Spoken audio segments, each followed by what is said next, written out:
Hello दोस्तों, कैसे हैं आप लोग? आई एम श्योर अच्छे होंगे। मैं भी अच्छा हूं और मार्केट के कुछ अपडेट्स थे तो मैंने सोचा आपको बताता चलूं। सबसे पहले तो मैंने आपको जो बताया था कि मार्केट नीचे आएगा तो आपको और इन्वेस्ट करना है। मुझे ऐसा लग रहा है कि मार्केट अभी और एक और बार नीचे आएगा। एक बार जब मैंने प्रेडिक्ट किया था उससे एक बार तो नीचे आ चुका है, एक बार और नीचे आएगा। हाउएवर बहुत सारी चीज़ें हैं जिसके बारे में मुझे बात करनी है इस वीडियो में। जैसे कि वेदांता के बारे में, थोड़े बहुत लार्ज कैप स्टॉक्स के बारे में, यूएस के मार्केट के बारे में। सो ऐसे बहुत सारे इंपॉर्टेंट अपडेट्स हैं जो इस वीक में हुए थे, जिसके बारे में मुझे डिस्कस करना है। और आई थिंक ये वीक इतना इम्पोर्टेंट है कि अगले 6 महीने, एक साल की जो आपकी इन्वेस्टमेंट की डिसीजंस हैं वो ये अफेक्ट करेगा। उससे पहले मैं आपको डिस्क्लेमर लगा दूंगा, प्लीज़ वो डिस्क्लेमर ज़रूर देख लीजिएगा, पॉज करके उसको अच्छे से पढ़ लीजिएगा, उसके बाद ही आगे बढ़िएगा। तो आगे बढ़ते हैं। सबसे पहले यूएस के बारे में बात करते हैं कि जो हम शटडाउन के बारे में बात कर रहे थे यूएस में, और मैंने मेरे पिछले वीडियो में भी बताया था कि यूएस में जो शटडाउन होने वाला है। शटडाउन का मतलब बड़ा सिंपल है, जो सरकार के खर्चे होते हैं जिसके लिए सरकार कर्ज उठाती है, उसके लिए अपने हाउस ऑफ पार्लियामेंट में उनको अप्रूवल चाहिए होता है, पूरे पार्लियामेंट का। That includes opposition also. ठीक है, तो बात ये चल रही थी कि ऑपोजिशन अप्रूवल देगा नहीं देगा, शटडाउन होगा नहीं होगा। तो ऐसा बहुत बार पहले भी आ चुका है इन पास्ट कि शटडाउन की सिचुएशन आई है, लेकिन शटडाउन हुआ नहीं है। जनरली अप्रूवल मिल जाता है। देखिए, बड़ी सिंपल सी स्टोरी कि कौन अप्रूव नहीं करेगा अपने उसके जो गवर्नमेंट एम्प्लॉयज़ है उसके सैलरीज देने के लिए, उनकी पेंशन देने के लिए, जो मेडिकल फैसिलिटीज़ गवर्नमेंट देती है उसके खर्चे के लिए। तो ऑफ कोर्स ये तो होना ही था, बट अभी के लिए 45 डेज के लिए एक्सटेंड हो गया। मुझे लगता है कि ये आगे भी कुछ नहीं होने वाला है, ये ऐसे ही चलने वाला है। अप्रूवल मिलता रहेगा, आगे बढ़ते रहेंगे।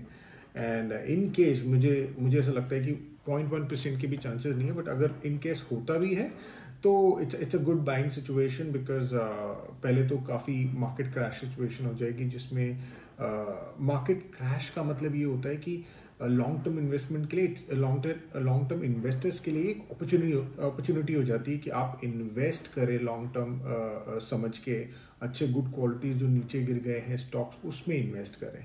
तो शटडाउन की ये स्टोरी थी। नेक्स्ट 40 डेज के लिए टल गया है, but I don't think so कि कभी भी शटडाउन की सिचुएशन आएगी। तो ये खाली एक ऐसी चीज़ है कि एक न्यूज़ है जो that has to be brushed up in front of you, but इसका कोई ज़्यादा वैल्यू नहीं है। ये कहा जा रहा है कि फेड जो है वो आने वाली मीटिंग में अपने रेट्स हाइक कर सकते हैं, एंड जिसकी वजह से मार्केट, आपको पता ही है कि कोई भी न्यूज़ पहले निकलती है तो उसको डिस्काउंट कर लेता है प्राइजेस में, जिसकी वजह से आपने पिछले वीक या ये वीक देखा था कि मार्केट, यूएस मार्केट थोड़ा नीचे गिरा था। मुझे ऐसा लगता है कि यही एक ऐसी न्यूज़ थी जिसकी वजह से मार्केट थोड़ा नीचे गिरा था, और थोड़ा ऑयल प्राइसेस के इश्यूज थे। कह रहे थे कि यूएस के जो ऑयल रिजर्व्स हैं वो जनरली 16 या 17 दिन के लिए बचे हैं, जनरली वो 30 दिन के लिए बचते हैं। तो वो भी एक फिक्र करने वाली सिचुएशन थी यूएस के लिए।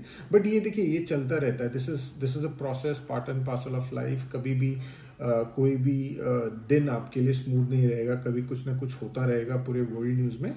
बट हाँ, हमारे लिए एज स्टॉक मार्केट इन्वेस्टर्स या जो स्टॉक मार्केट में इन्वॉल्व हैं, उनके लिए ये सारी न्यूज़ आपको बताती है कि आगे क्या होने वाला है, क्या नहीं होने वाला है।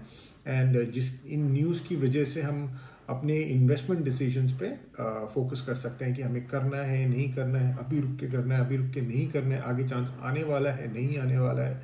ये सारी चीज़ें, जैसे कि अगर आगे जाके फेड रेट कट्स करता है तो हम सबको पता है कि जब फंड फ्लो होंगे मार्केट में तो ऑफकोर्स प्राइजेस, जो स्टॉक मार्केट है वो ऊपर जाएगा। तो हम सबको पता है, अगर आप लॉन्ग टर्म इन्वेस्टर है तो उस टाइम पे अपने फंड्स बचा के रखिए, क्योंकि मार्केट जब ऊपर रहता है तो आपको इन्वेस्ट नहीं करना चाहिए। ये मैंने बहुत बार बोला हुआ है, बट हर वीडियो में इसलिए बोलता हूँ, क्या पता आप पहली बार देख रहे हो। तो this is what it is. मैं अभी वेदांता के बारे में बात करूंगा कि अभी मैं अनिल अग्रवाल जी के 2-3 वीडियोस आफ्टर दिस न्यूज़ में देख रहा था, एंड जैसे कि मैंने बताया था कि अनिल अग्रवाल जब भी बात करते हैं वो मोटिवेशन दिखता है उनके अंदर after ageing so much also.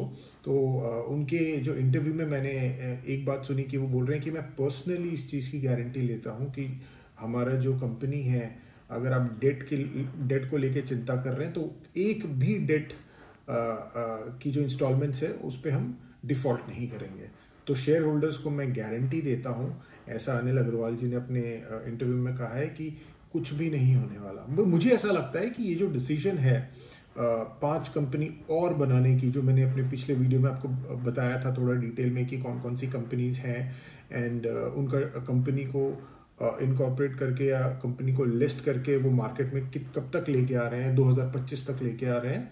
तो अनिल अग्रवाल जी ने जो डिसीजन लिया है, मुझे ऐसा लगता है कि जिसके पास भी वेदांता लिमिटेड के स्टॉक्स हैं वो उनके लिए तो उनकी तो किस्मत खुल गई, बिकॉज जो वैल्यू अनलॉकिंग हुई है। आप इमेजिन कीजिए कि आपके पास वेदांता का एक स्टॉक है, ठीक है, आपको उसके बदले 5 और स्टॉक मिलेंगे, लेकिन आप एक चीज भूल रहे हैं कि हर एक कंपनी की फेस वैल्यू 10 होगी। दैट मीन्स आगे जाके वो 10 और स्प्लिट करेंगे, ठीक है।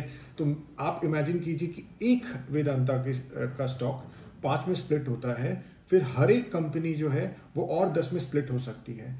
तो अगले 20 साल में 25 साल में अगर आपके पास वेदांता स्टॉक रहा तो आप मुझे कमेंट बॉक्स में लिखिए कि आपको अगर पता चल रहा है कैलकुलेशन में कि कितने स्टॉक आपके पास in total just by having one Vedanta stock हो सकते हैं।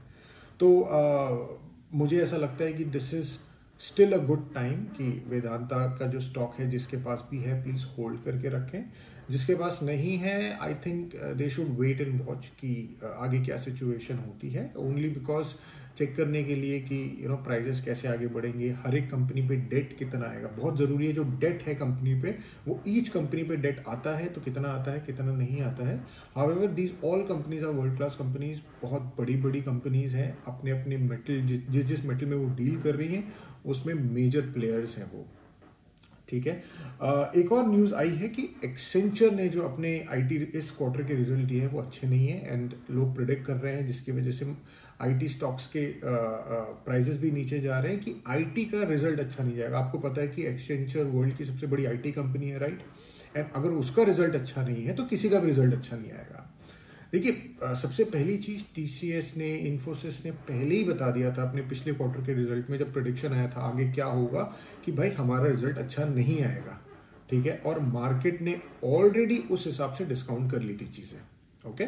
तो इस बार आपको क्या नया शॉक लग रहा है या क्या नया सरप्राइज आपके पास आया है कि अगर एक्सेंचर के रिजल्ट अच्छे नहीं आए तो आईटी के रिजल्ट अच्छे नहीं आएंगे? ऑफ कोर्स नहीं आएंगे, ठीक है, क्योंकि आईटी ने, अगर आप इन्फोसिस के पहले जो पहला क्वार्टर है, पिछला क्वार्टर है, उसके बारे में आप सुनेंगे, उसमें सुनेंगे तो उन्होंने बोला है कि हमारे आने वाले क्वार्टर्स अच्छे नहीं है, हमारे अच्छे प्रोजेक्ट्स नहीं मिले हैं, कम प्रोजेक्ट्स मिले हैं, सो ऑन। तो आई डोंट थिंक सो कि आपको सरप्राइज होना चाहिए। IT stocks, every stock is wonderful, fundamentally बहुत अच्छे स्टॉक्स हैं, उनके पास कैश रिच स्टॉक्स हैं एंड अभी तो टीसीएस बात कर रहा है कि शायद वो बाईबैक भी कर लें, रूमर है या न्यूज़ है, आई डोंट नो, आगे जाके पता चलेगा, बट मेरे को ऐसे सुनते सुनते खबर आई थी। So coming down to the IT stocks, please आप पैनिक ना करें, अगर आपके पास है उसको होल्ड करके रखें, they are very good companies. हर एक इंडस्ट्री में थोड़ा ऊपर नीचे आता है, अभी इंडस्ट्री नीचे है बिकॉज यूएस स्टॉक्स नीचे, जैसे यूएस मार्केट ऊपर रह जाएगा इंडियन आईटी भी ऊपर जाएगा, बिकॉज वी ऑल नो कि इंडियन आईटी केटर करता है यूएस मार्केट को।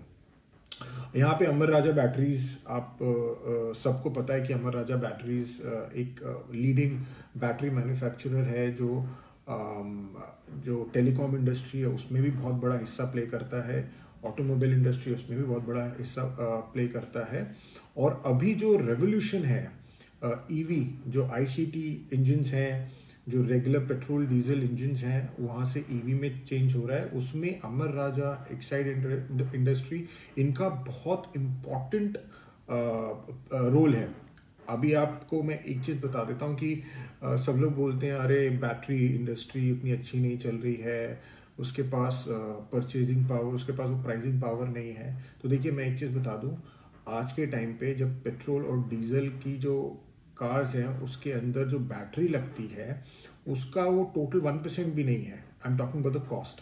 लेकिन आगे जाके जब अमर राजा बैटरी ईवी कार्स के लिए बैटरीज बनाने लग जाएगी जो लिथियम आयन बैटरीज है, तो उसमें 40% of the cost of the car is of battery. तो आप इमेजिन कीजिए जो वैल्यू अनलॉकिंग होगी इस कंपनी की लिथियम आयन बैटरी बनाने के बाद वो क्या होगी। और अमर राजा बैटरीज ने अपना नाम चेंज किया है और अमर राजा एनर्जीज किया है। तो लोग कहते हैं ना नाम में क्या रखा है, इस बार नाम में बहुत कुछ रखा है। It tells you what the company is thinking and what they want to become or what they want to achieve or which direction they want to go in next 10-20 years। तो एनर्जीज का मतलब ये है कि अगर अमर राजा सिर्फ batteries में नहीं घुसेगी, वो it can go into solar, it can, I don't know, it may go to solar also, any kind of thing which deals with energy Amara Raja batteries में जा सकती है। और हम सबको पता है कि पूरा the entire world is short of energy.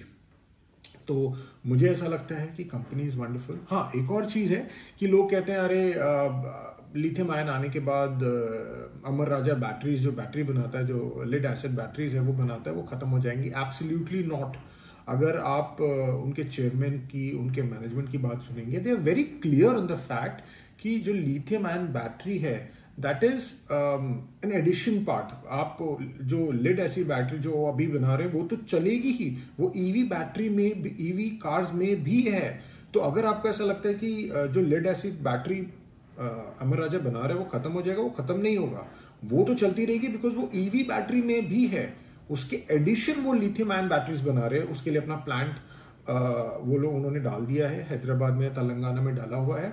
ऊपर से रिसर्च के लिए उन्होंने IT इंस्टीट्यूट्स, IIM इंस्टीट्यूट्स और इसरो, इनके साथ टाइप कर रखा है। It's a wonderful company. मुझे ऐसा लगता है डायरेक्शन बहुत अच्छा है। इट्स जस्ट दैट उनकी जो पोटेंशियल है वो रिकॉग्नाइज नहीं की मार्केट ने, या तो फिर मार्केट को पता है कि it is going to take good 5 years 6 years, तो market is closely watching. And जैसे ही 6-7 महीने, 1 साल, 1.5 साल पहले फिर मार्केट को जैसे पता चलेगा, आपको पता है कि उसके प्राइसेस आगे चले जाएंगे। But for us retail investors, हमें अभी से इन्वेस्ट करके रखना है एंड हमारे पास होल्डिंग पावर है, हम होल्ड करके रख सकते हैं। देखिए म्यूचुअल फंड और हमारे में एक ही डिफरेंस है या एक ही एडवांटेज है हमारे पास बड़े फंड्स नहीं है, बट हम जो भी फंड लगा सकते हैं उसको 10, 15, 20, 25 साल तक होल्ड कर सकते हैं, जो कि म्यूचुअल फंड इंडस्ट्री नहीं कर सकती। अगर उनके कोई भी स्टॉक को उनको लग रहा है कि वो परफॉर्म नहीं कर रहा है, वो 3, 6, 1 साल के अंदर वो चेंज कर देते हैं। But for us, if we think इस स्टॉक में जान है, अगर मुझे कॉन्फिडेंस है, मुझे ट्रस्ट है, I can hold it. Like Vijay Kedia साहब बोलते हैं कि when I buy a stock it's for infinity. कहने का मतलब ये है कि वो 6 महीने हो, 1 साल हो, 5 साल हो, 10 साल हो, 25 साल हो, उनको खुद को नहीं पता है कि वो कब बेचेंगे। वो 2 टाइम्स पे बेचेंगे, 3 टाइम्स पे बेचेंगे, 5 टाइम्स पे बेचेंगे, 50 टाइम्स पे बेचेंगे या 1000 टाइम्स पे बेचेंगे। तो ये हम रिटेल इन्वेस्टर्स हैं, उनके पास ये पावर है। तो Amara Raja battery is one of those companies that, sorry, Amara Raja energies is one of those companies that I personally love. I follow them very closely. मैं उनके जो मैनेजमेंट है, उनका जो भी इंटरव्यू निकलता है, मैं उसको बहुत क्लोजली फॉलो करता हूँ और इसीलिए मेरा उस पर भरोसा भी है। एंड मेरे को ऐसा लगता है कि वो कंपनी आने वाले टाइम पे मल्टीबैगर होगी। However this is not a recommendation, this is just for an education purpose.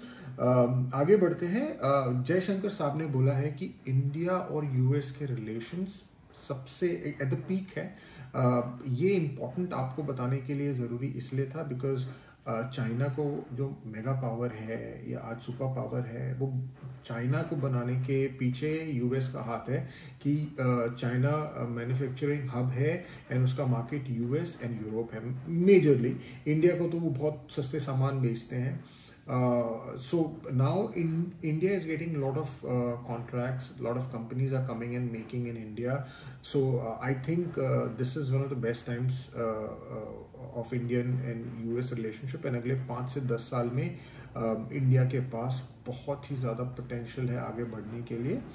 So ये कुछ चीज़ें थी जो मुझे आपसे डिस्कस करनी थी। इसके अलावा भी बहुत सारी चीज़ें हैं जो मुझे डिस्कस करनी है, but I wanted to make every video very small. आप एक चीज़ समझिए कि आपको मुझे ये ज़रूरी है कि क्या न्यूज़ देने से ज़्यादा इम्पॉर्टेंट है कि क्या न्यूज़ आप तक ना पहुँचे, बिकॉज सी मार्केट में बहुत सारी न्यूज़ है एंड अनवांटेड न्यूज़ है, बट वो न्यूज़ को मैं 6-6 घंटे 4-4 घंटे अच्छे से रिसर्च करके एक एक पर्टिकुलर पॉइंट्स आपके साथ डिस्कस करता हूँ, जो पॉइंट्स आपको डिसीजन लेने में हेल्प करें, या तो फिर अगर आपके पास कोई स्टॉक है तो उसको लेना नहीं लेना होल्ड करने में वो डिसीजन लेने में हेल्प करे। सो मेरे लिए बहुत बहुत इंपॉर्टेंट रहता है कि आपके लिए जो न्यूज़, जो अपडेट्स मैं लेके आ रहा हूँ, वो क्या लेके आ रहा हूँ और क्या आपके लिए आपके लिए वेस्ट है वो उसको साइड में कर रहा हूँ। And that takes a lot of time for me. बहुत सारे रिसर्च करनी पड़ती है, बहुत सारे न्यूज़ और इंटरव्यूज सुनने पड़ते हैं। सो आई एम श्योर ये जो जितने भी अपडेट्स मैंने दिए हैं आपको वो हेल्पफुल हुए हैं। एंड अगर आपके पास कोई क्वेश्चन है, प्लीज़ कमेंट बॉक्स में कमेंट करें एंड मैं उसका ज़रूर जवाब दूंगा। एंड अगर कोई अपडेट रहेगा, I will get back to you again. Thank you so much for watching this channel.